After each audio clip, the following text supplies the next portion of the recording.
Hello everyone, AmyR here with Prairie Paper and Ink. I'm trying to get back into card making after what feels like a very long hiatus with sick kids and sick self and moving things around and so much going on. So anyway, this is for this week's color throwdown challenge, and I wanted to use some of the brand new My Favorite Things February products. So I'm starting out with the new Sketched Blooms 2 stamp set, and I am stamping it onto the smooth side of some Distress watercolor paper, and I am using MFT's Black Licorice Hybrid ink, which is a waterproof ink. So I'm just stamping the stems and the flowers of choice with this black ink. So just kind of going as I'm stamping, kind of figuring out, I just want kind of a cluster of flowers off onto more of the right side of this piece of cardstock. And then once I was done stamping everything in black, I started stamping some of the other images with some distress inks. So I'm using Ripe Persimmon ink here first, and I double stamped it. And then I took my water brush and got it wet with just clean water and moved the color around a bit. But I find for me, I don't usually get a lot of reaction this way. Like I'm not able to pull a lot of color this way after stamping with distress inks. But I was able to get a bit, but I wanted a more intense look. So I ended up just smushing that little mini distress ink just right onto one of my acrylic blocks. And then that way I can pick it up with the wet water brush and just kind of add some more color around these flowers. That's one thing I love about these Sketched Blooms. I've shown this with the original Sketched Bloom stamp set.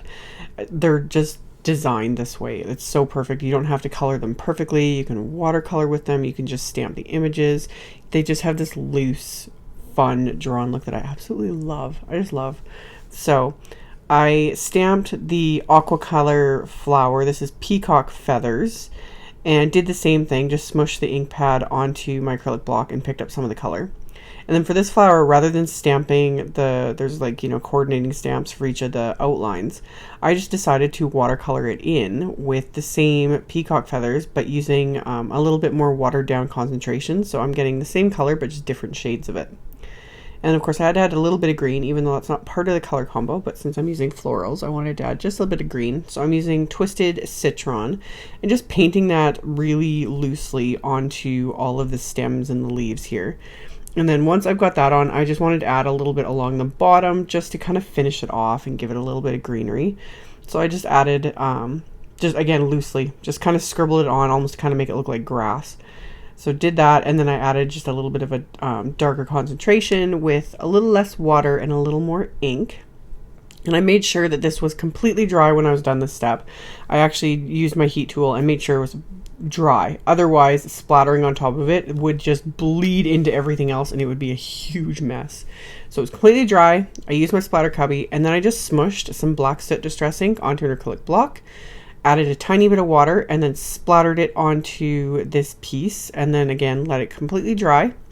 And then for my sentiment, I'm using the new Friend Die-namics that I die cut 3 times from some heavyweight white cardstock.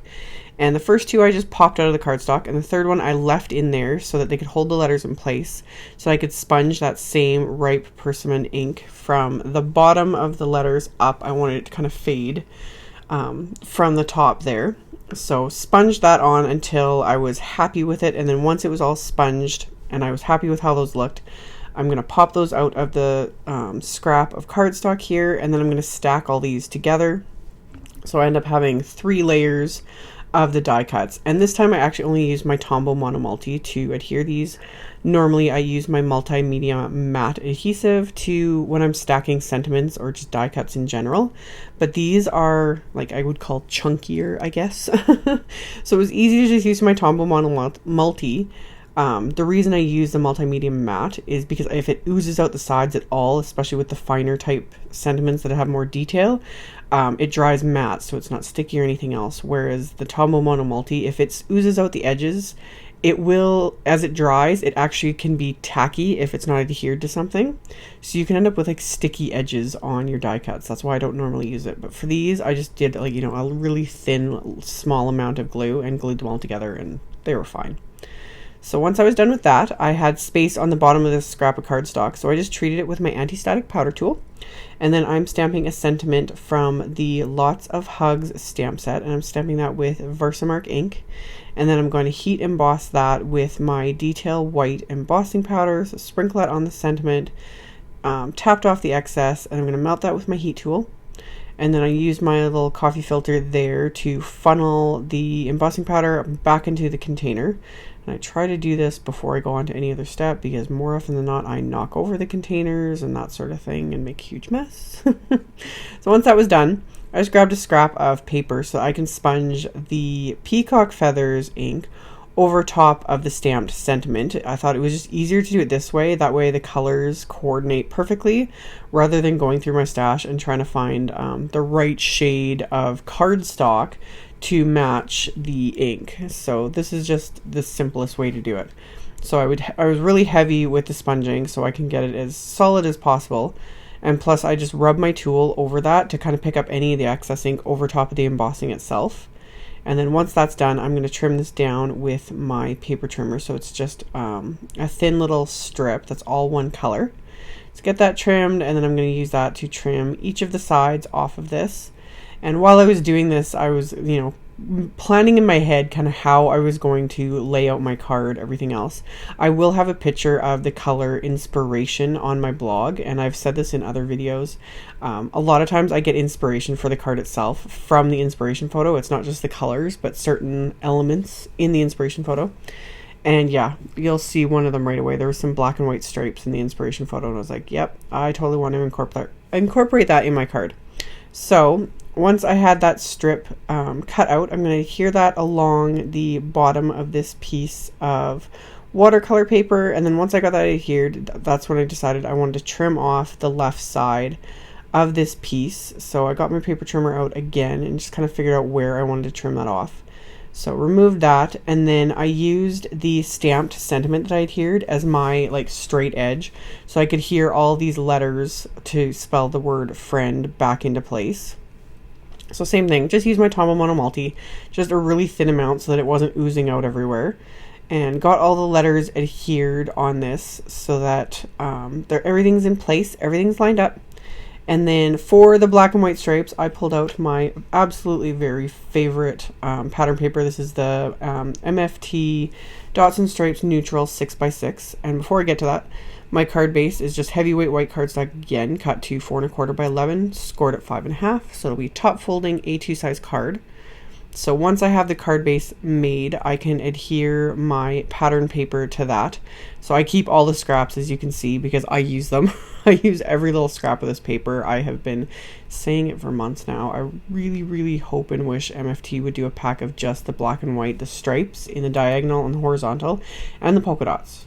I would use that tons if it was all just in black and white, because that's what I use the most. So I just put adhesive on the card base itself, and then adhered that little scrap of pattern paper, and then just trimmed off the excess with my scissors.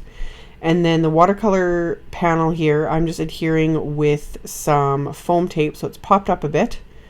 So that finishes off the card front, and then of course I have to finish the inside. So I just grabbed the same stamps I used before, and this time I'm just stamping them with the same distress inks. So I'm just going to stamp all the stems with the Twisted Citron ink, and then I'm stamping the same flower images with their coordinating colors that I'd used on the front. So I just used the right persimmon and the peacock feathers. And that way it just kind of finished off the inside without having to add, any other sentiments, and ties everything kind of together.